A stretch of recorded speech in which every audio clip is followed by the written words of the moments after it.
بسم اللہ الرحمن الرحیم۔ السلام علیکم، میں ہوں علی اصغر اور آپ دیکھ رہے ہیں میرا یوٹیوب چینل۔ عمران خان کو ضمانت مل گئی، حکومت کو بڑا جھٹکا اور دنگا فساد کرنے والے کامیاب ہو گئے۔ اس ویڈیو میں ہم اسی کے متعلق بات کریں گے۔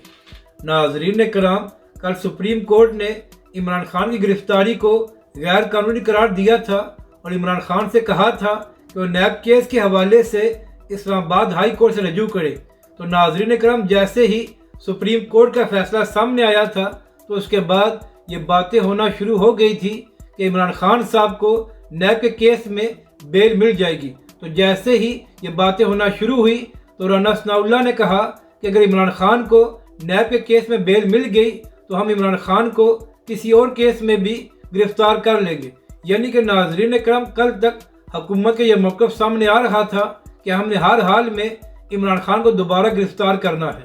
تو ناظرین کرام، آج اسلام آباد ہائی کورٹ سے عمران خان صاحب کو نیب کیس میں بیل مل گئی ہے، اور یہاں پر اہم بات یہ ہے کہ عمران خان کو نہ صرف نیب کے کیس میں بیل ملی ہے بلکہ عمران خان صاحب کو دیگر بہت سے کیسز میں بھی اسلام آباد ہائی کورٹ نے بیل دے دی ہے، اور حکومت سے کہا گیا ہے کہ ان کیسز میں عمران خان کو گرفتار نہ کیا جائے، جس کے بعد حکومت کو ایک بڑا جھٹکا لگا ہے۔ اور جو حکومت عمران خان کو دوبارہ گرفتار کرنے کے لیے تیار بیٹھی تھی، تو ایسا لگ رہا ہے کہ اب دوبارہ عمران خان کو گرفتار کرنا مشکل ہو جائے گا اور عمران خان کو آج رہائی مل جائے گی۔ اب ناظرین کرام، یہاں پر اہم بات یہ ہے کہ جب عمران خان کو گرفتار کیا گیا تو اس کے بعد پی ٹی آئی کے لوگوں نے پورے ملک میں پروٹیسٹ کیا، دنگے فساد کیے، جلاؤ گرو کیا، اور یہاں تک کہ پاکستان کی تاریخ میں پہلی بار فوجی تنصیبات پر بھی حملے کیے گئے۔ تو ناظرین کرام، اس سب کے باوجود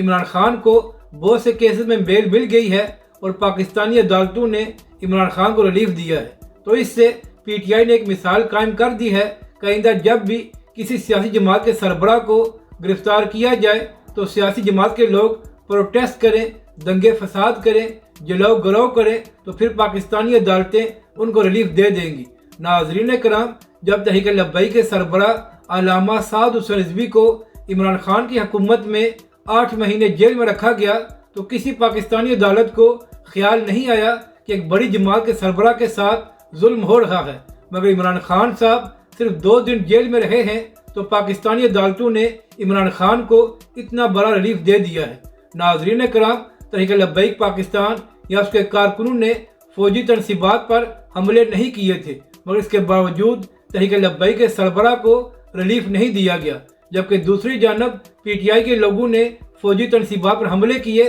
مگر اس کے باوجود عمران خان کو ایک بڑا ریلیف مل گیا ہے۔ تو جس سے ثابت ہوتا ہے کہ پاکستانی عدالتوں میں بھی دوہرے معیار اپنائے جاتے ہیں۔ اپنی رائے کا ضرور اظہار کریں کہ آپ کو یہ ویڈیو کیسی لگی، اور ہمارے اس چینل کو بھی سبسکرائب کریں۔